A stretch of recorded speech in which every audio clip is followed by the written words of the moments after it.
This is New Jersey. Just because it's Labor Day weekend doesn't mean summer ends for the rest of us. Fun's only the beginning. Yeah, we get to enjoy a beautiful fall. There's so much happening this fall in Asbury Park that you don't even know about yet. All exciting. Liz Giresi, morning show co-host, 94.3 The Point, or mommy to my kids.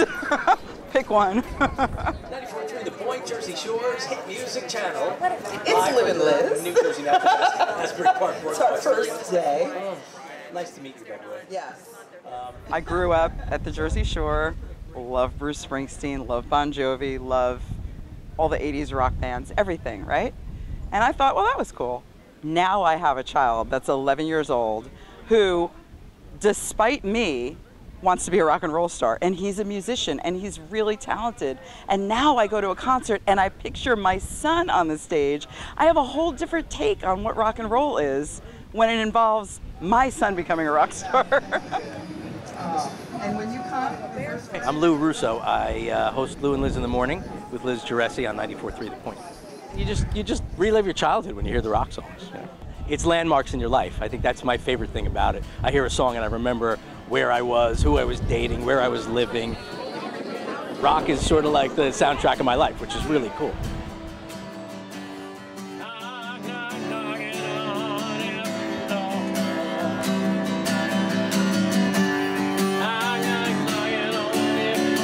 Thank you very much. Have a great weekend, guys.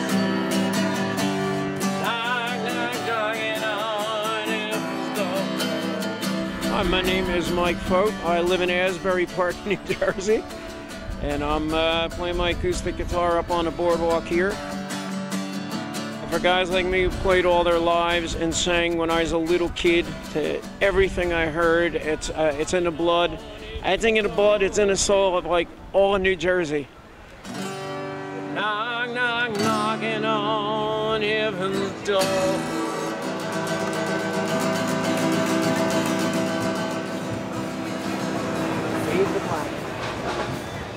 Popcorn, peanuts, record action. Rock of the 80s tonight at the Stone Pony. Special early show for Labor Day. Hold on. Let's plug in here. You didn't go for it. I'm a young god. How's it going? Test, test. Is it gold yet? My name is Fat Jesus, and I never speak to the camera, but I speak to the people, to my right and the left of me, and to the right, tragically, Nick Nasty. Most of the time, silent. I let my music speak for me. I've been playing guitar for 27 years, and I'm gonna be frankly honest. It's rebellion at its finest.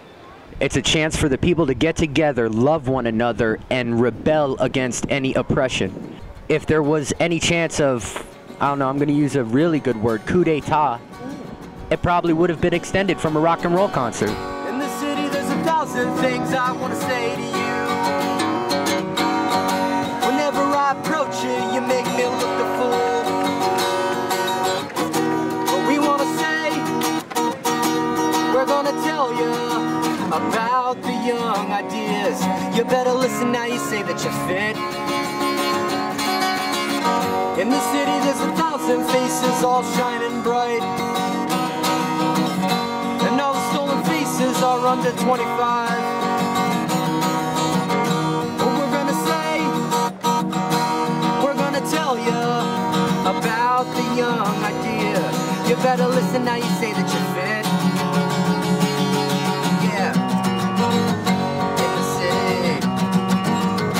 In the city. In the city.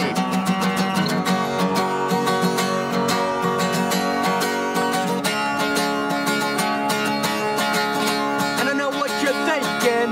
You still think that I'm cracked. But you better listen, man, because the kids know where it's at. In the city, there's 1,000 men in uniforms. And I thought they never had the right to kill a man. But we're gonna say, we're gonna tell you about the young ideas. And if they don't, then at least to say we tried. In the city, in the city, in the city, in the city, in the city, there's 1,000 things I want to say to you. So what's so funny about peace, love, and understanding? Oh, I don't know.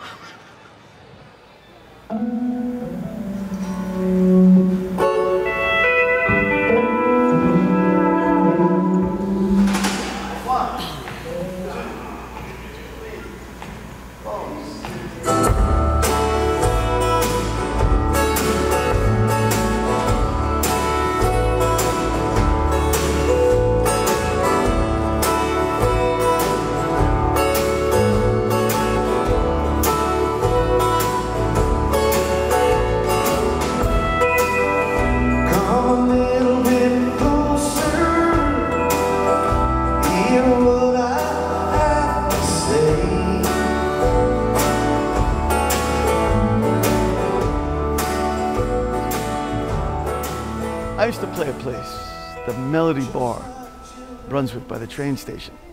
That was a lot of fun. And I don't know if it's still there, but man, the goings on there. I wish it was still part of what I do. I should check it out. Maybe it could still be part of what I do. Go up there, you know, get laid a lot and do a lot of drugs and shit. No, I'm only kidding.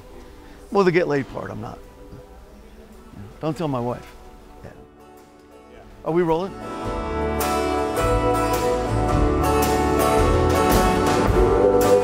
know where the music plays. Let's go out and feel nice. Back when I was 20 years old, we were all in each other's basements looking for any gig that would have us, you know. And I guess the older you got and the more you honed your craft and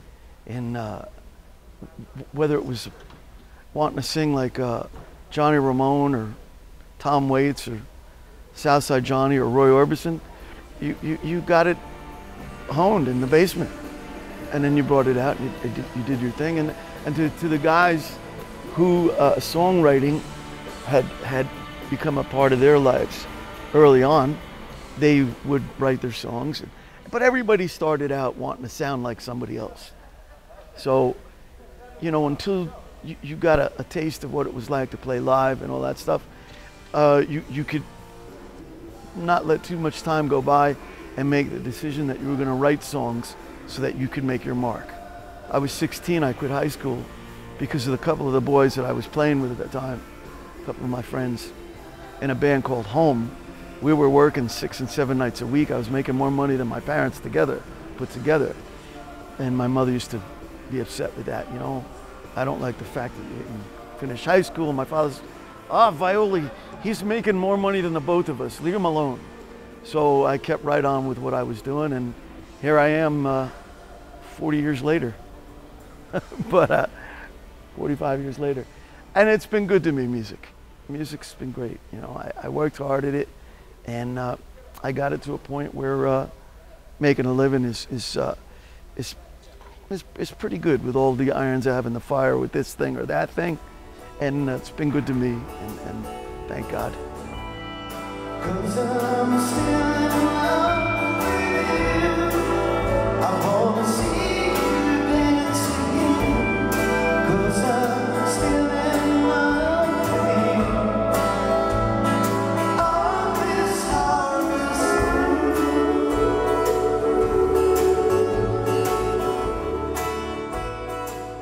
Back when Chuck Berry was having hit records and rock and roll was fairly new, Buddy Holly and then the British Invasion and all that stuff. Even before the British Invasion, jazz that was blues oriented, that turned into rock and roll, they spoke of that music as the music of the devil. And it was because when you hear a shuffle being played, when you hear an up-tempo song being played by a big band, a jazz band, or a blues band, or then a rock and roll band, it just makes you want to jump up and dance. And when you jump up to dance, obviously you're going to grab a girl by the hand to jump up and dance with, and want to dance close with each other. So it lends itself to being intimate with whoever it is you're dancing with. And you know, lots of parents they frowned upon it because it was leading to too much too soon as far as kids were concerned. You know, 16-year-old kids, 13-year-old kids wanting to dance with each other on the dance floor, you know, and parents were like, no, that's not going to happen. My child's not doing that.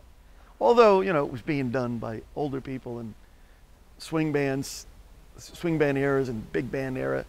But I think it was the fact that it was happening to younger kids where people were getting all bent out of shape about it. So, I mean, rock and roll it just makes you want to jump up and touch the sky.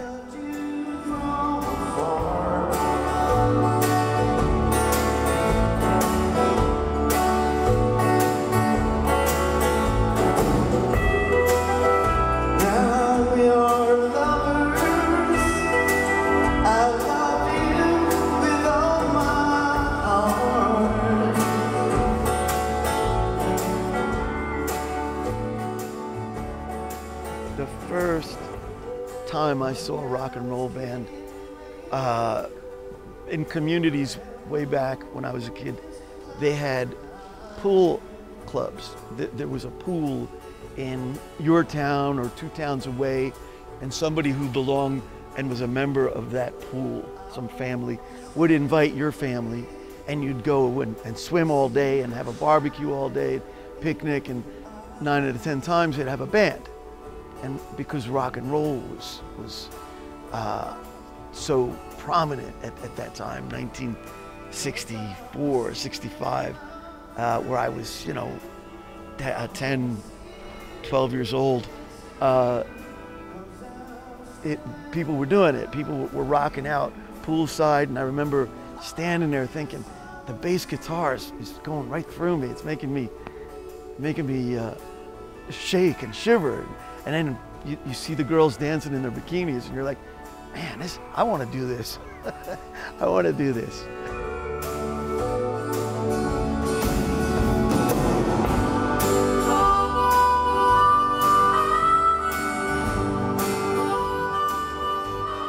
There was a girl that lived in town, Pam. We used to live across town, and I used to ride my bike over there as a kid.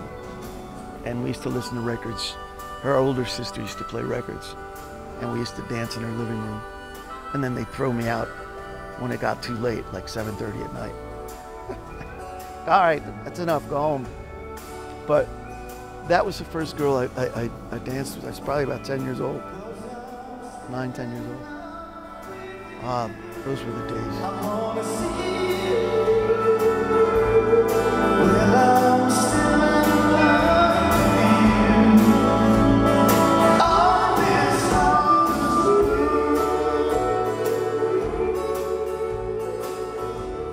I'm Bob Bandiera. I've been rocking for a long time, and I'm going to be rocking for even longer.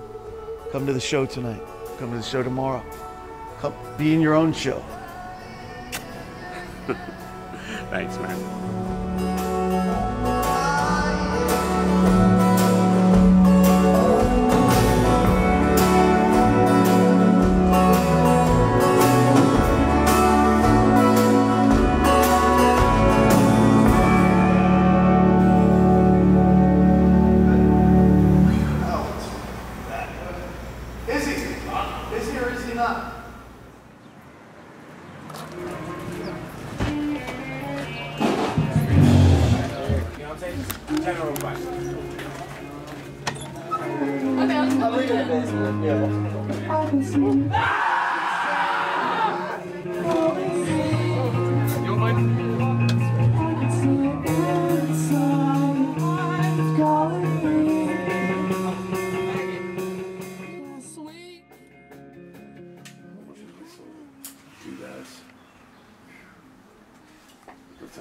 18 or something. Oh, sweet. You see the macro on it too. So Pedro, are we heading into the 7 circles of hell tonight? Circles of, not likely. This is not. The actual circle of hell would have been the, I don't know if they're still around, Bad Luck 13 Riot Extravaganza. That's the name. That was the name. I didn't think I could remember it.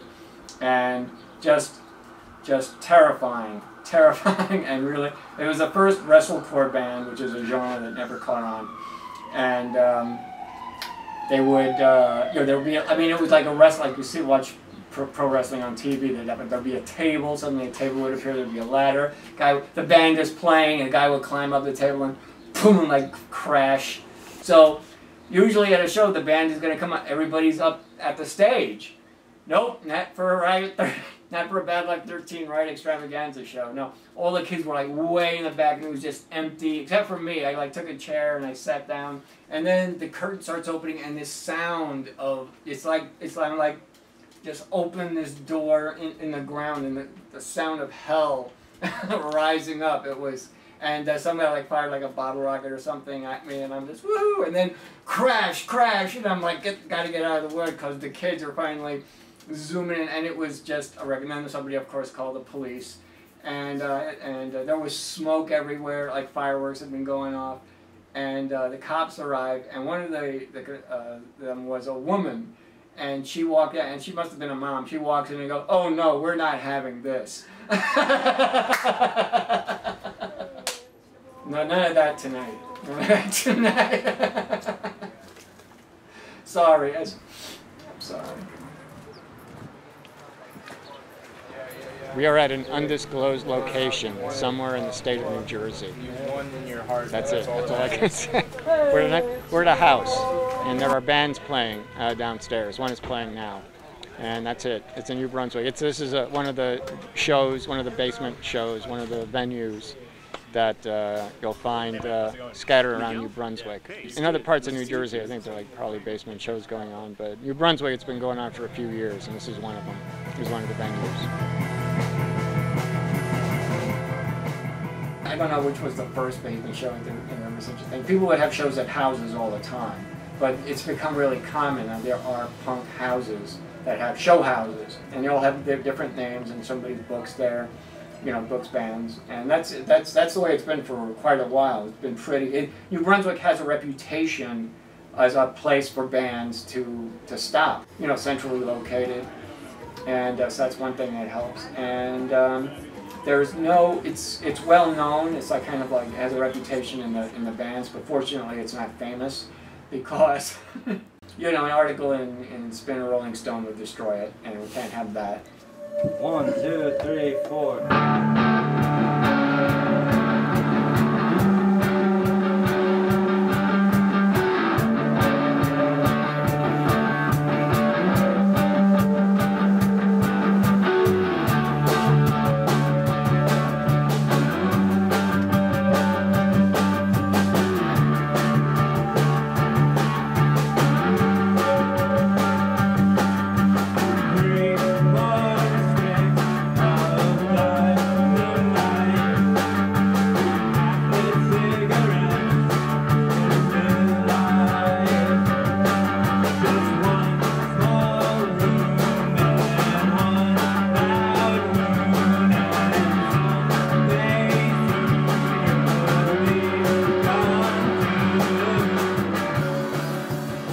It's all very secretive because they want to they don't want the local constabulary coming along and shutting down shows, which some cops think is actually a waste of time.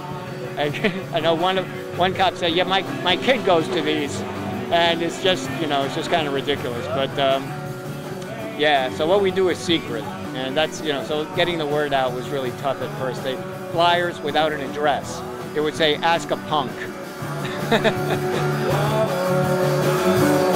The basement scene is the only place in America where you're going to find good rock and roll. In some states, I lived in Pittsburgh for a few months, and the way they do their basement scene is very different. You can put your address on the internet, they'll make like Facebook pages for their houses. But here in New Brunswick, cops really are willing to crack down and a lot of what you do has to be very secretive, because if, you know, the address goes up on the internet, it's not that hard for either like the wrong people to come or for the cops to show up. You know, we're not doing this legally. We do it underground, and we do that because there's nowhere else to play. We have all these bands in New Brunswick. We have these great, amazing bands, but like all you can really do is play like, I don't know, stuff for the college, which you kind of have to tone down. And here in the basement scene, you can kind of do whatever you want. And I think that's really freeing and empowering for a lot of people.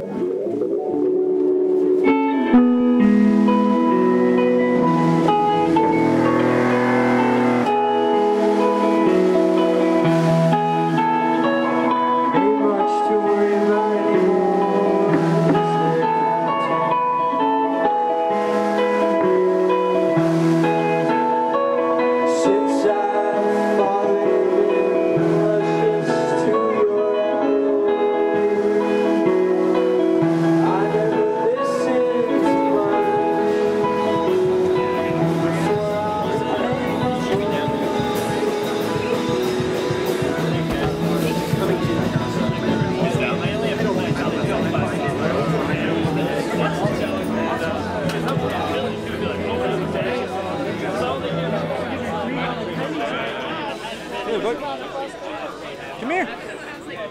We're gonna get interviewed. Can I interview him? Can that be our section? Yeah, okay, here we go. This is gonna be funny. Why is this better than playing a bar venue?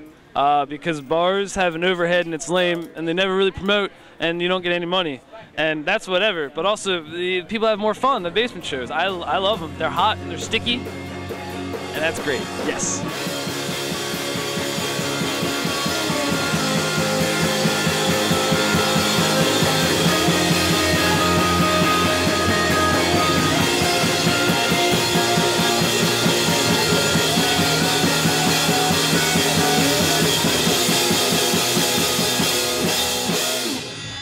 In a world like post-internet, where subcultures are kind of hard to find organically, I think it's a pretty cool one, and I appreciate that a lot. Yeah, dude. It's almost like it's something you gotta know about. You know, it's not an every person thing. So it really is for it really is for the fans. You know, it's cool to play in a place like this because people give a shit.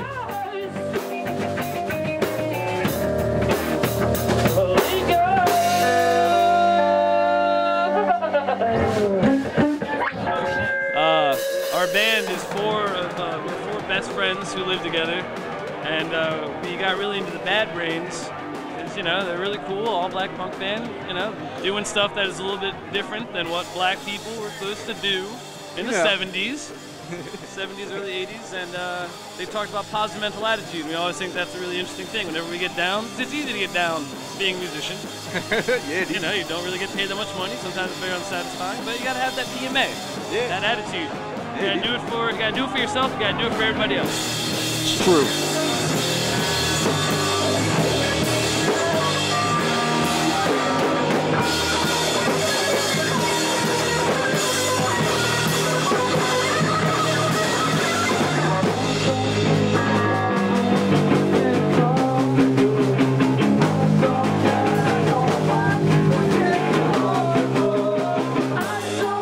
In basements, you get to meet the kids, you make friends, you see what's going on in the town.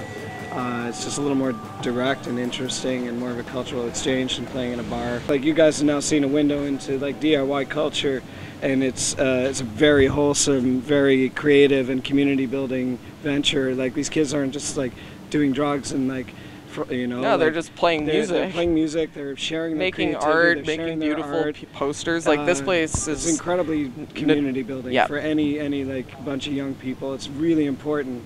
And you know, when the cops come and bust a place, you know, you really wonder what their motives are when you see like this is exactly what kids should be doing.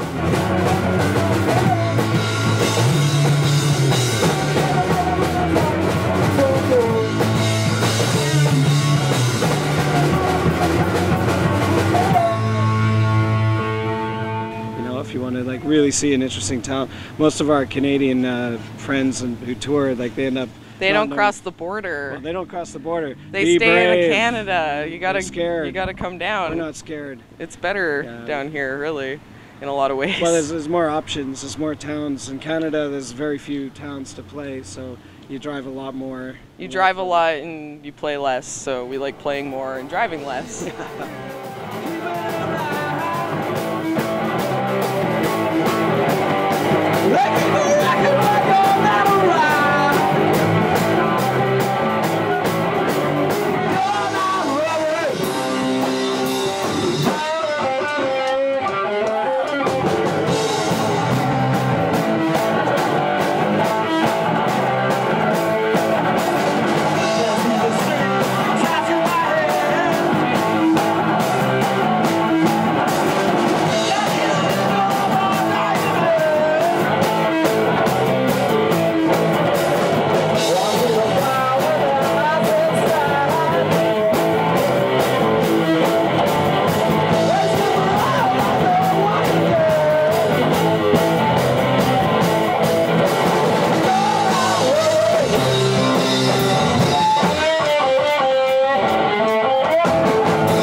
The other advantage for a band like us is people are bringing their own booze, then they have more money to buy t-shirts.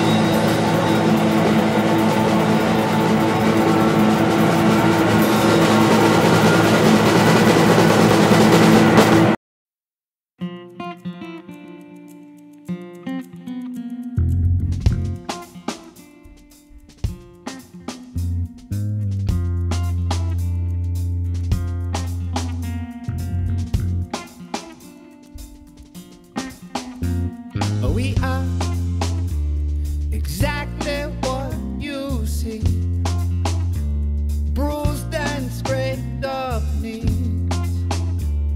Still we find our way. Some come as quickly as they go. Some choose their own roads. Still they find their way. And God knows how hard it is to lose. Pray to whichever one you choose, that you will find your way. Now we find our way. Now we find our way. Now we find our way. Now we find our way. Now we find our way.